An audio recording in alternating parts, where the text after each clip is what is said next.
Hello and welcome to a special interview with Mr. Philippe Baptiste, the chairman and CEO of the French space agency Centre National d'Études Spatiales, or CNES. Thank you very much, Mr. Baptiste, for joining us. Last week, you signed the Artemis Accords that makes France a participant in the space exploration program led by the United States. Can you tell us what is the Artemis project and what will be France's contribution? Thank you very much for your kind invitation. So, first of all, we have to distinguish two different things. The first one is the Artemis program, and the second one is the Artemis Accord. So the Artemis program has already been launched years ago and is led by our American friends. And the objective is to come back to the moon. And of course, Europe is participating, and we provide through our industrial partners already a set of different tools and instruments and modules that will be used within this program. And we also believe and we also hope that our astronauts will participate to this new exploration of the moon. And of course, I cannot forget that Thomas Pesquet is a great astronaut, and we of course hope that he will set a foot on the moon very soon. So this is the Artemis program. Now, the Artemis Accord are a little bit different. The Artemis Accord is really a very generic framework for exploration. It's fully in line with the 1967 Treaty on Space, and it basically opens a list of questions that all countries should ask themselves. And this is the reason why we have integrated this Artemis Accord, because basically it's not a binding accord, it's not a treaty, it's basically a set of very basic questions that we should all ask ourselves. Typically, these questions are: how do we cooperate when we are up there? How do we share resources? How do we help one another? These are really very basic questions. And also, if there are several zones on the moon for different countries or for different programs, how do we manage not to interfere one another? Now, it has been 60 years since CNES was founded. How do you look back at the agency's contribution to space exploration during these years? I'm very, very proud of what we've been doing. France and the CNES have really been the pioneer of space in Europe. We have worked very closely with our American friends and with NASA. I always recall that one of the first trips of the head of CNES, when CNES was created, was to go to NASA to start some exchange of engineers to really understand how NASA became so successful. We benefit a lot from this cooperation. I think that France and Europe has mostly worked on robotic exploration, on understanding the universe and sending automatic missions. This is most of our contribution are there.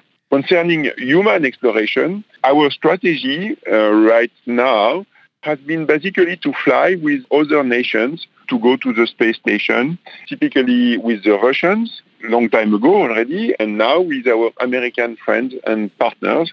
This strategy was based on the fact that Europe invests less than the US in space. Human space exploration was very costly.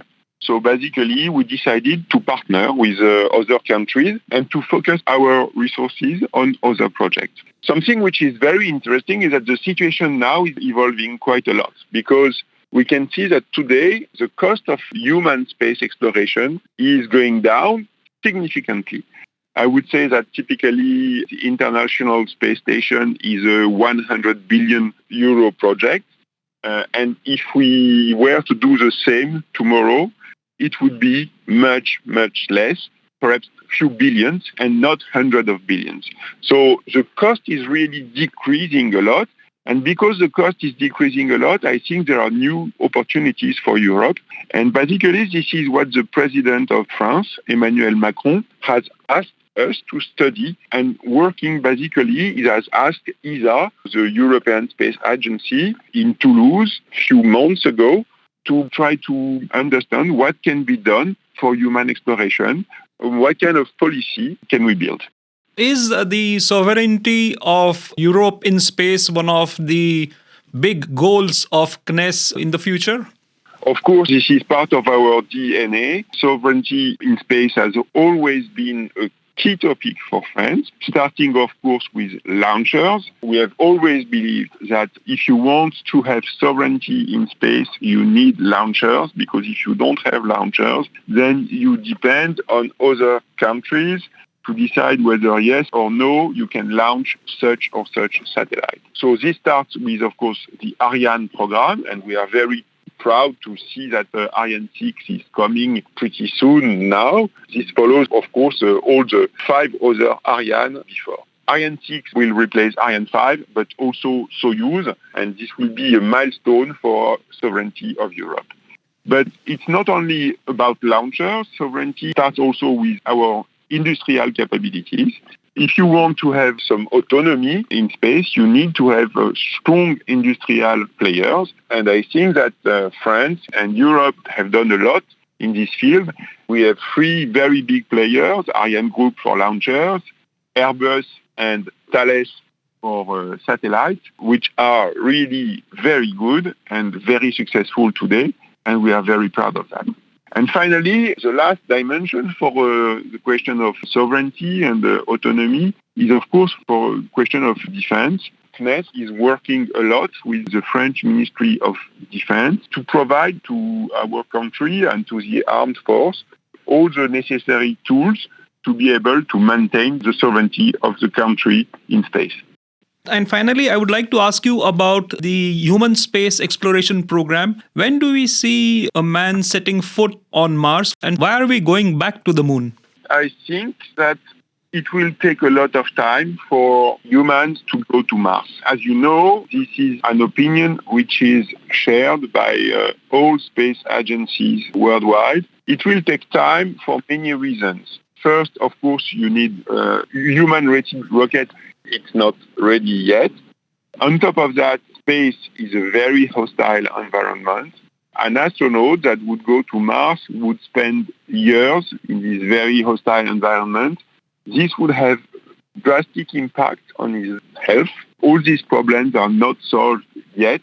So it will take time. And when I say it will take time, we are talking of 20, perhaps 30 years, I don't know. But the first step, a very interesting and a very promising step, is to go back to the moon. When we say we go back to the moon, it does not mean that we do the same thing as we did with the Apollo program. It's a completely different program, because this time we go to the moon to stay there. So we want to establish a base, and we want to understand how we can have people living very far away from Earth.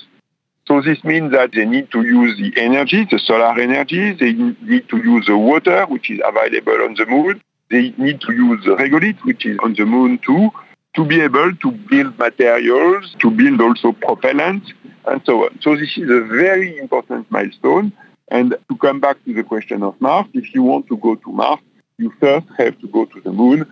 And this is a place from which everything will be possible. Thank you very much, Mr. Baptiste, for your time. Thank you very much.